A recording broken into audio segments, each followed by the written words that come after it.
창세기는 단순한 옛날 얘기가 아닙니다. 세상의 기원에 대해서 이야기하고 있죠. 그 중에 빼놓을 수 없는 것이 인간의 기원과 본질입니다. 인간 얘기를 담아내고 있어서 오늘 이 시대를 살아가는 우리의 이야기다 해도 과언이 아닙니다. 인간이라고 하는 게 파악하기 어려운 존재죠. 이번 설 명절에서도 우리가 그걸 경험하게 될 텐데요. 어떤 분들은 움직일 때 다른 사람들 만나는 게 기쁘고 감사한 분들이 있을 거예요. 그분 만나면 행복해지고 그분 만나면 신나는 거예요. 그런데 어떤 분들은 발걸음이 무겁기도 할 것입니다. 만났는데 불편해요.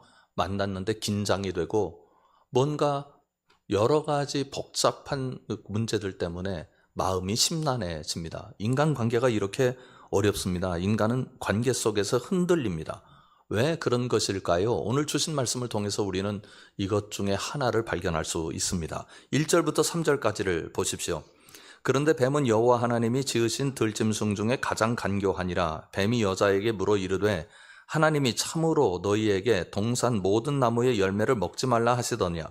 여자가 뱀에게 말하되 동산나무의 열매를 우리가 먹을 수 있으나 동산 중앙에 있는 나무의 열매는 하나님의 말씀에 너희는 먹지도 말고 만지지도 말라 너희가 죽을까 하노라 하셨느니라. 이 내용은 그만두고 우리가 맨 먼저 마음을 두어야 할 한 단어가 있는데 그런데라는 단어입니다. 왜 하나하쉬라는 용어를 사용했는데요. 이건 그냥 일반적인 접속사가 아닙니다. 앞에 내용을 무시하고 새로운 장면이 시작될 때 사용하는 의미를 가졌습니다. 창세기 2장까지는 아름답고 행복한 이야기가 가득 넘치죠. 에덴 동산의 풍성함이 그대로 드러나고요. 사람들의 모습이 행복하게만 여겨집니다. 심히 좋았다는 하나님의 평가도 담겨 있습니다. 그러니 분위기가 그렇게 좋을 수가 없습니다. 그런데 3장으로 넘어가면 장면이 확 바뀝니다. 그래서 영어 성경 NIV에서는 now라는 말로 시작을 합니다. 새로운 이야기가 시작된다. 그런데 긴장해야 된다. 그런 의미를 가지고 있는 거죠. 1절부터 3절까지 내용을 우리가 잠시 봤습니다만 다시 한번 자세히 훑어보면 뱀과 인간 사이의 대화가 나타나요. 그런데 재밌는 게 하나 있어요. 거기에 하나님이 언급됩니다. 뱀도 하나님 얘기를 하고 있고요. 인간도 하나님 얘기를 합니다. 하나님께서 그때 등장하지 않으셨거든요. 하나님은 아담이 타락한 후에 숨어들었을 때 그때서야 등장하십니다. 그런데 하나님 이야기는 미리 뱀과 사람의 입에 담깁니다. 한번 내용을 확인해 보겠습니다. 1절부터 3절까지 보십시오. 그런데 뱀은 여호와 하나님이 지으신 들짐승 중에 가장 간교하니라. 뱀이 여자에게 물어 이르되 하나님이 참으로 너희에게 동산 모든 나무의 열매를 먹지 말라 하시더냐. 여자가 뱀에게 말하되 동산나무의 열매를 우리가 먹을 수 있으나 동산 중앙에 있는 나무의 열매는 하나님의 말씀에 너희는 먹지도 말고 만지지도 말라 너희가 죽을까 하노라 하셨느니라. 뱀이 먼저 하나님 이야기를 꺼내잖아요. 그런데 3절을 보셔서 아시겠습니다만 인간도 하나님 이야기를 꺼냅니다. 한번 1절, 3절, 5절을 보죠. 1절에서는 뱀이 먼저 하나님 이야기를 꺼냈어요. 그런데 뱀은 여호와 하나님이, 여기는 직접적인 이야기는 아닙니다만 그 다음에 하나님이 참으로 너희에게 동산 모든 나무의 열매를 먹지 말라 하시더냐라고 하나님을 언급합니다. 그러자 3절에서 인간이 이렇게 반응하죠. 동산 중앙에 있는 나무의 열매는 하나님의 말씀에, 이렇게 이야기를 하면서 이렇게 저렇게 하지 말라고 했습니다 라고 이야기를 하는 거죠. 이것이 우리가 주목해야 되는 이유가 있습니다. 실제로 하나님 얘기도 합니다. 하나님의 말씀도 언급합니다. 그런데 하나님 말씀은 아닙니다.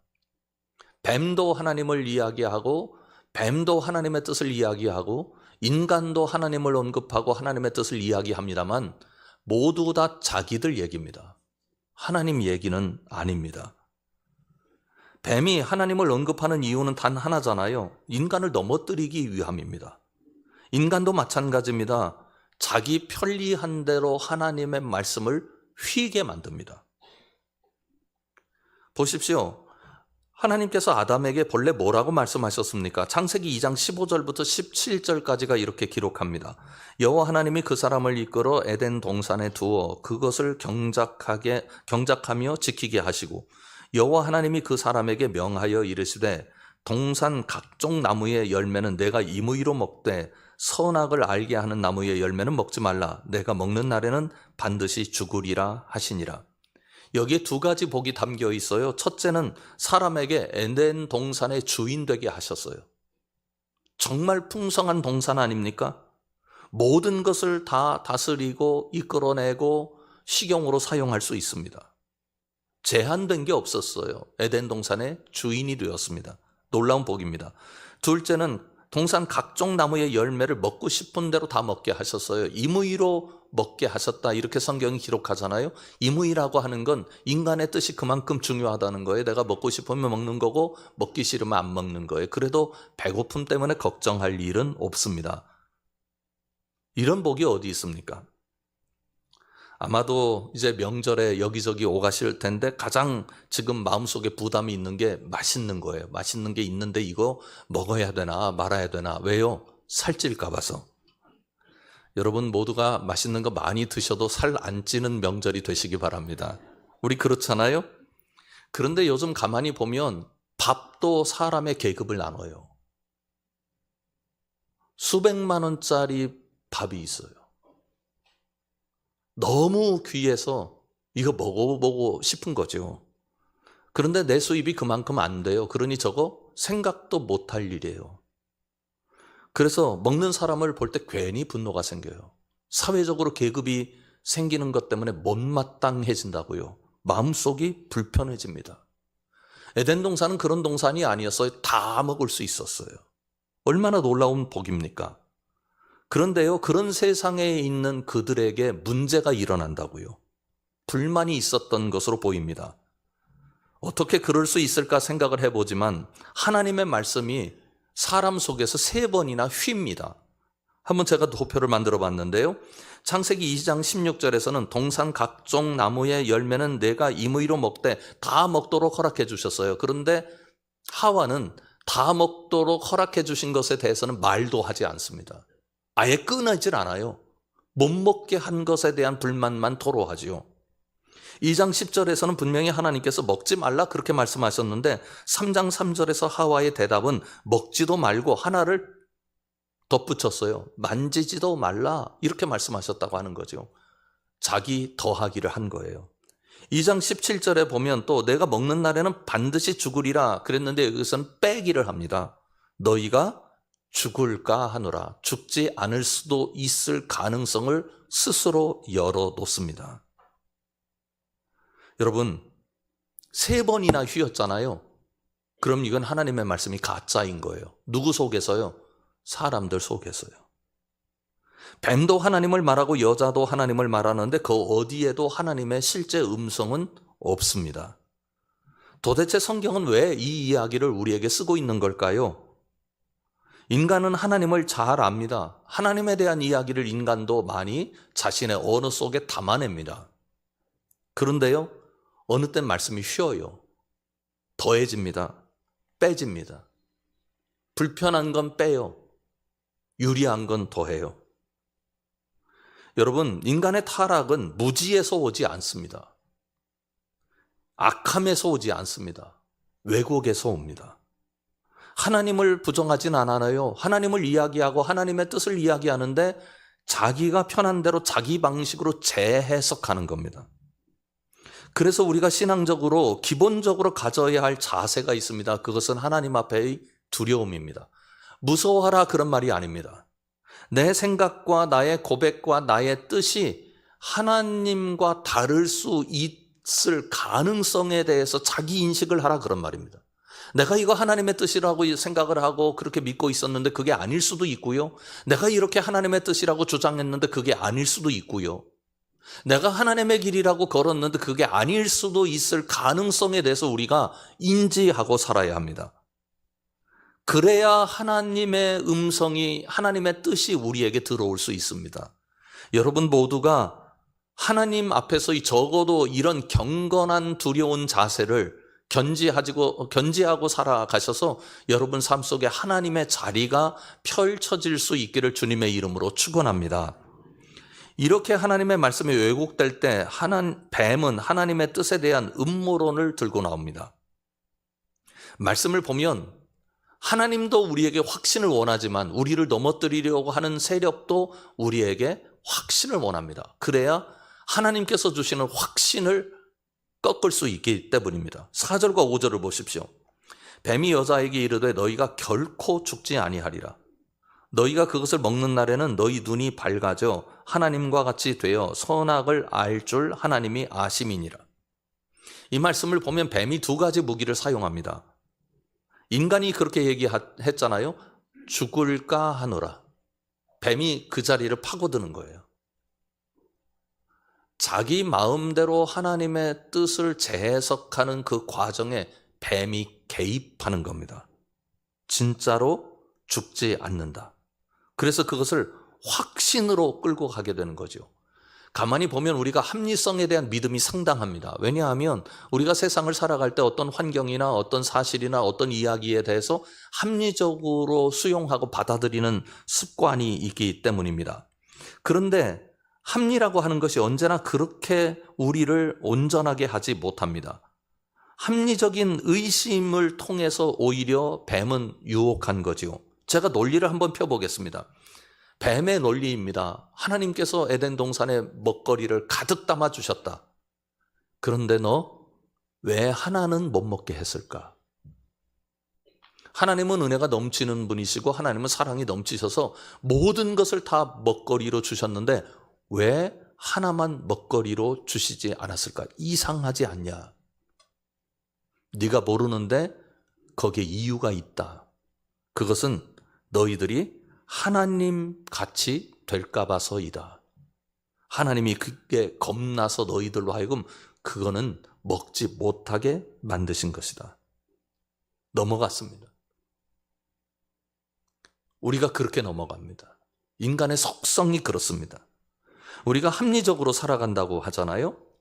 그런데 두 가지 예만 들어도요, 이 합리성을 기반으로 하는 삶이 얼마나 허약한가를 알 수 있습니다. 오류가 충분히 일어날 수 있죠. 첫째는 인지 능력의 편향성입니다. 우리에게 어떤 능력이 있느냐면 나에게 유리한 거를 크게 듣는 능력이 있어요. 불리한 건 빼는 거예요. 어렸을 때부터 그렇게 자라왔기 때문에 우리의 인식의 도구 자체가 편향성을 가지고 있습니다. 이미 그런 거예요. 선택적으로 합리화의 재료가 다릅니다. 그리고 기본적으로 지식의 한계가 있잖아요. 사람마다 아는 방식도 다르고 아는 양도 다르고 아는 방향도 다릅니다. 그러니까 합리적으로 판단을 해서 의논을 하는 과정에서도 똑같은 상황과 똑같은 사건을 서로 다른 결론으로 끌고 가는 거예요. 나머지 하나는 이 합리성의 측면에서 보면 기본적으로 불청객이 있습니다. 감정과 직관입니다. 이것에 관해서 연구한 조너슨 하이트라는 뉴욕 대학의 심리학자가 어떤 이야기를 했느냐면 코끼리 위에 올라탄 기수라는 얘기를 했어요. 코끼리는 여기서 감정과 직관을 의미하고요. 기수는 이성을 의미합니다. 기수가 코끼리에 올라타서 코끼리를 내가 내 마음대로 움직일 수 있다고 생각을 하죠. 그런데 코끼리가 내 마음대로 가요? 안 가잖아요. 그러면 그렇게 안 간 이유에 대해서도 자기가 설명하면서 나는 코끼리를 통제하고 있다 착각하는 것입니다. 그러나 감정과 직관이 우리 이성을 끌고 다닐 때 우리가 그것에 대해서 설명까지는 할 수 있어도 온전하게 그것을 통제하고 제어하지 못한다고 이 사람은 주장합니다. 그런데 이렇게 복잡한 이야기가 창세기 3장에도 그대로 드러납니다.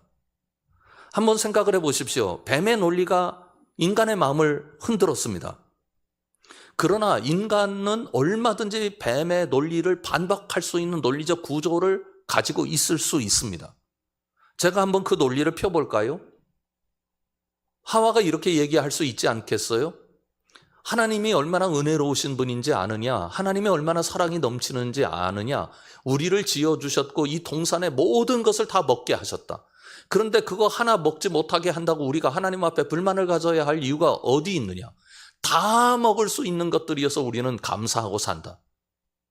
그리고 내가 아까 좀 착각을 했는데 죽을까 하노라 얘기를 했는데 실제로는 생각을 해보니 아담이 나에게 반드시 죽는다고 얘기를 했다.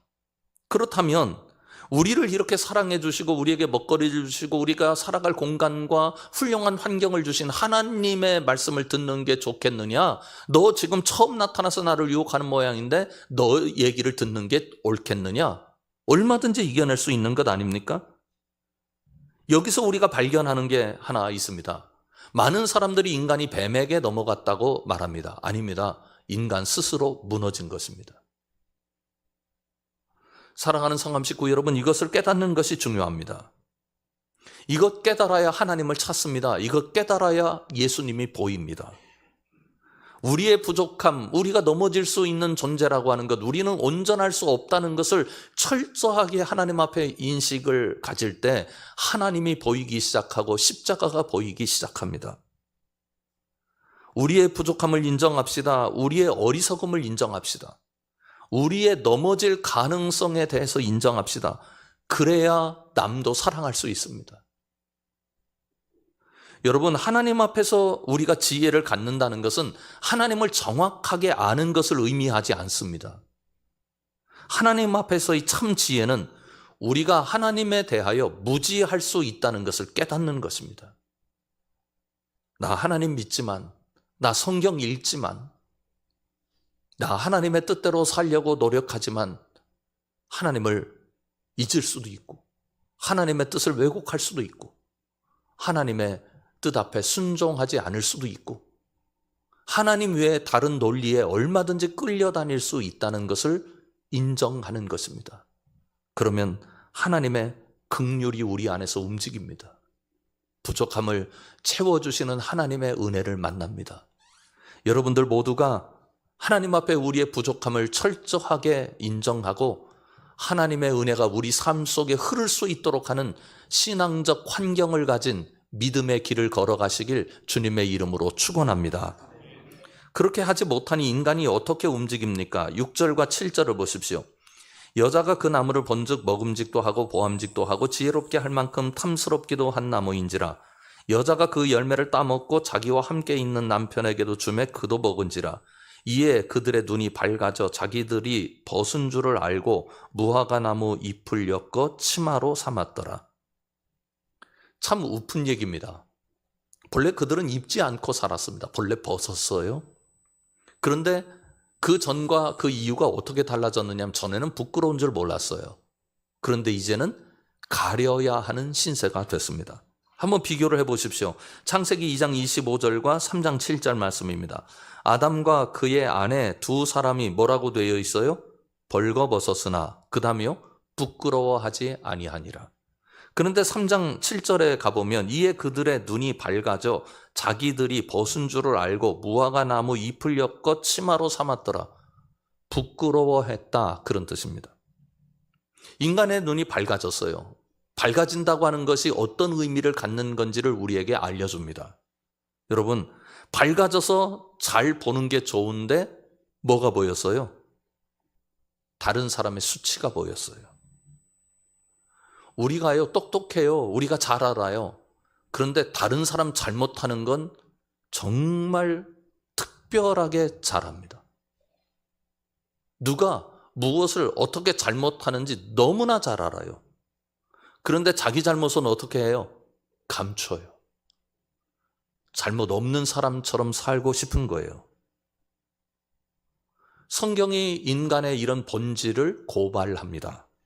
그런데 오늘 주신 말씀이 우리에게 알려주고픈 것은 지금까지의 이야기가 아닙니다.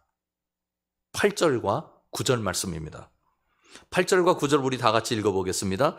그들이 그날 바람이 불 때 동산에 거니시는 여호와 하나님의 소리를 듣고 아담과 그의 아내가 여호와 하나님의 낯을 피하여 동산나무 사이에 숨은지라.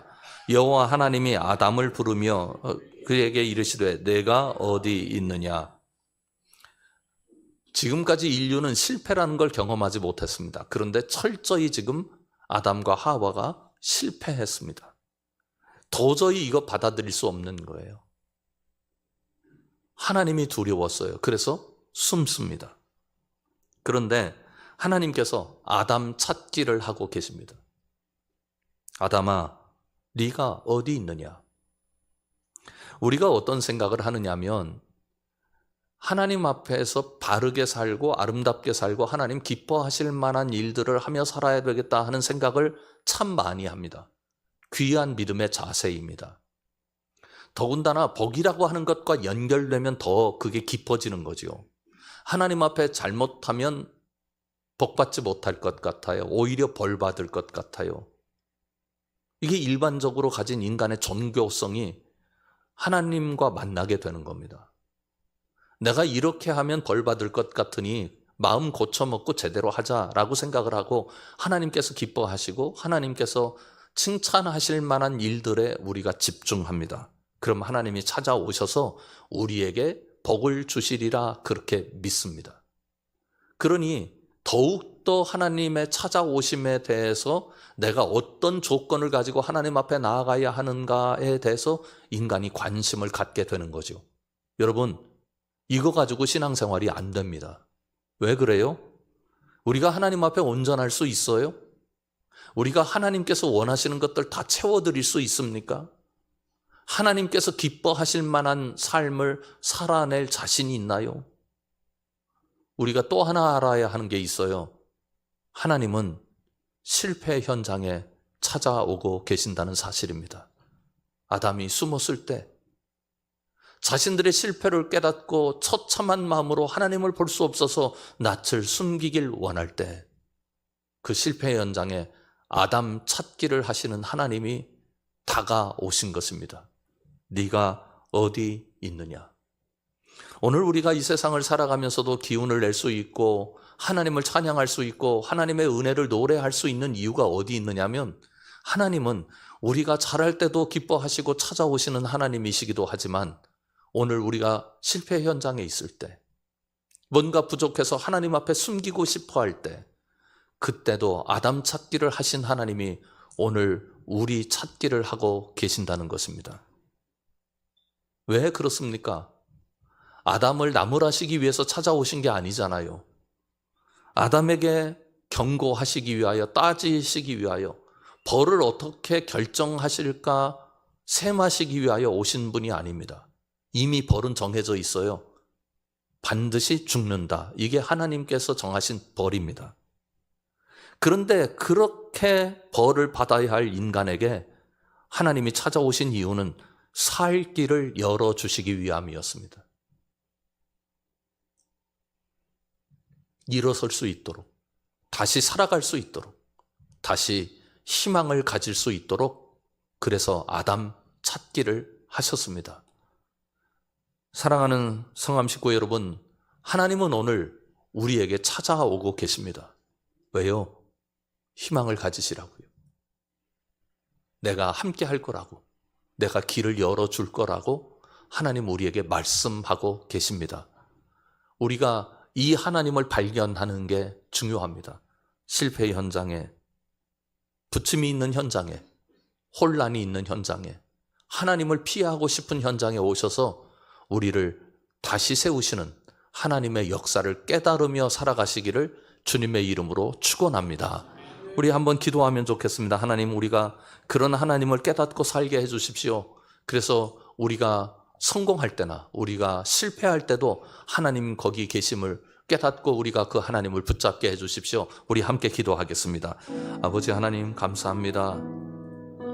오늘 창세기를 통하여 다시 한번 하나님의 은혜가 무엇인지 깨닫게 해주셔서 감사합니다. 하나님 여기 계십니다. 우리가 아담 같을 때에도 하나님 찾아오시는 줄 믿습니다. 아담을 다시 세우시고 그를 통하여 인류를 세우시고 이 땅에 구원의 역사를 일으키시는 하나님의 계획이 실행되고 있었음을 저희는 잘 압니다. 하나님 아버지 앞에 간절히 구하옵나니 오늘 이렇게 우리를 찾으시는 하나님의 그 소리가 우리들에게 희망이고 생명이고 우리들에게 치료이며 우리에게 능력이 됨을 깨달을 수 있도록 인도하여 주시옵소서. 주님을 제대로 붙잡게 하여 주옵소서. 예수님 이름으로 기도드리옵나이다. 아멘.